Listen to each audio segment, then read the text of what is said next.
Fresh orange juice കിട്ടുന്ന ജപ്പാനിലെ ഒരു വെൻഡിങ് മെഷീനാണ് നമ്മൾ ഈ കാണുന്നത്. നമ്മുടെ കൺമുന്നിൽ വെച്ചിട്ട് ഓറഞ്ച് പിഴിഞ്ഞിട്ടാണ് നമുക്ക് ജ്യൂസ് കിട്ടുന്നത്.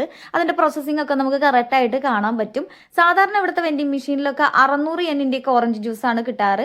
അതിനകത്ത് പ്രീമിയം ക്വാളിറ്റി ആയിട്ടുള്ള ഓറഞ്ച് ആയിരിക്കും ഉണ്ടാവുക. ഇതിനകത്ത് മധുരമൊന്നും ചേർക്കാണ്ട് ഡയറക്റ്റ് പിഴിഞ്ഞിട്ടാണല്ലോ നമുക്ക് തരുന്നത്. അപ്പോൾ 600 യെന്നിൻ്റെ ഓറഞ്ച് ജ്യൂസ് ഞാൻ കുടിച്ചിട്ടുണ്ട്. അത് കുറച്ചുകൂടെ മധുരമൊക്കെ ഉണ്ടായിരിക്കും, കുടിക്കാൻ കുറച്ചും കൂടെ ടേസ്റ്റ് ആണ്. ഇതെന്ന് വെച്ച് കഴിഞ്ഞാൽ അത്യാവശ്യം നല്ല പുളിയാണ്, എങ്കിലും നമുക്ക് ഇടയ്ക്കൊക്കെ വാങ്ങിച്ച് കുടിക്കാൻ തോന്നും. കാരണം ഇവിടെ ഇങ്ങനെ നമ്മുടെ ഫ്രഷ് ജ്യൂസ് എന്ന് പറയുന്നത് പിഴിഞ്ഞു കിട്ടുന്ന സാധനങ്ങളൊന്നും അല്ല, പാക്കറ്റിനകത്തിന് പാക്ക് ചെയ്ത് വരുന്ന സാധനങ്ങളെയാണ് ഫ്രഷ് ജ്യൂസ് എന്ന് പറയുന്നത്. അപ്പം നമ്മൾ റെസ്റ്റോറൻറ്റിലൊക്കെ പോയിട്ട് ഓറഞ്ച് ജ്യൂസോ അല്ലെങ്കിൽ ആപ്പിൾ ജ്യൂസോ ഒക്കെ ഫ്രഷ് ജ്യൂസ് എന്ന് പറഞ്ഞു കഴിഞ്ഞാൽ ആ പാക്കറ്റ് പൊട്ടിച്ച് നമ്മുടെ കപ്പിലകത്തോട്ട് ഒഴിച്ചാണ് തരുന്നത്. അപ്പം നമുക്ക് നാട്ടിലത്തെ ഓർമ്മ വെച്ചിട്ട് ഇടയ്ക്കൊക്കെ നന്നായിട്ട് ജ്യൂസ് കുടിക്കാൻ തോന്നുമ്പോൾ ഇങ്ങനത്തെ വെൻഡിങ് മെഷീനകത്തുനിന്നാണ് ഞങ്ങൾ കുടിക്കുന്നത്. ഇതിനകത്ത് ഇംഗ്ലീഷിലൊക്കെ ഇൻസ്ട്രക്ഷൻസ് ഒക്കെ കൊടുത്തിട്ടുണ്ടായിരിക്കും കറക്റ്റായിട്ട്.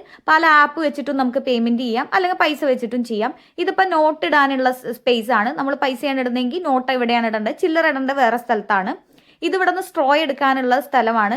നമ്മൾ ജ്യൂസ് പാക്ക് ചെയ്തിട്ടായിരിക്കും വരുന്നുണ്ടായിരിക്കുക, സീൽ ചെയ്തിട്ട് നമുക്കതൊക്കെ കാണാൻ പറ്റും. അപ്പോൾ കുടിക്കാൻ വേണ്ടിയിട്ടുള്ള സ്ട്രോ ആണ്. തൊട്ട് താഴെ QR കോഡ് സ്കാൻ ചെയ്യാനുള്ള ഓപ്ഷനാണ് കൊടുത്തിട്ടുള്ളത്. അപ്പോൾ നമ്മൾ ഗൂഗിൾ പേ പോലെ എന്തെങ്കിലും ആപ്ലിക്കേഷനൊക്കെ ഉപയോഗിക്കുകയാണെങ്കിൽ സ്കാൻ ചെയ്യാൻ വേണ്ടിയിട്ടാണ്. ഇതെന്ന് വെച്ച് കഴിഞ്ഞാൽ ചില്ലറ ഇടാനുള്ള സ്പേസ് ആണ്. ഏതൊക്കെ ചില്ലറ ഇടാൻ പറ്റുക എന്നൊക്കെ അവിടെ കൊടുത്തിട്ടുണ്ട്. ഇത് നമുക്ക് ചേഞ്ച് കിട്ടാനുള്ളതാണ്. 500 എന്നിട്ട് കഴിഞ്ഞാൽ ബാലൻസ് വരുമല്ലോ, ആ ബാലൻസ് അവിടെയായിരിക്കും വരുന്നുണ്ടാവുക. ഇവിടെയാണ് ഇത് ഓപ്പൺ ഓട്ടോമാറ്റിക്കലി എന്ന് എഴുതിയിട്ടുണ്ട്. ക്ലോസ്ഡ് ആയിരിക്കും. നമ്മുടെ കപ്പിനകത്ത് ജ്യൂസൊക്കെ ഫില്ല് ചെയ്ത് സീൽ ചെയ്ത് വരുമ്പോൾ മാത്രമാണ് അവിടെ ഓപ്പൺ ആയിട്ട് വരിക. ഇതിനകത്ത് ഫുൾ ഓറഞ്ച് ഇങ്ങനെ നിറച്ച് വെച്ചിരിക്കുകയാണ്. നമ്മൾ പൈസ ഇട്ട് കഴിയുമ്പോഴാണ് ഇത് സ്റ്റാർട്ട് ചെയ്യുന്നത്.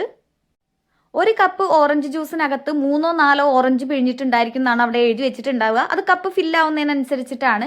ഇവിടെ എന്ന് വെച്ച് കഴിഞ്ഞാൽ ഫ്രൂട്ട്സിനൊക്കെ അത്യാവശ്യം നല്ല വില കൂടുതലാണ്.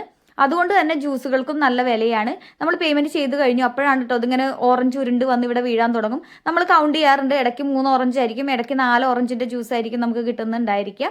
ഇവിടെ ഫ്രൂട്ട്സിനൊക്കെ വില കൂടാനുള്ള കാരണം എന്ന് വെച്ച് കഴിഞ്ഞാൽ നമ്മൾ സൂപ്പർ മാർക്കറ്റിലൊക്കെ പോയി കഴിഞ്ഞാൽ കിലോ കണക്കിനൊന്നും അല്ല, ഓറഞ്ച് എണ്ണം അനുസരിച്ചിട്ടൊക്കെയാണ് നമ്മൾ അതിൻ്റെ പൈസ കൊടുക്കുന്നത്.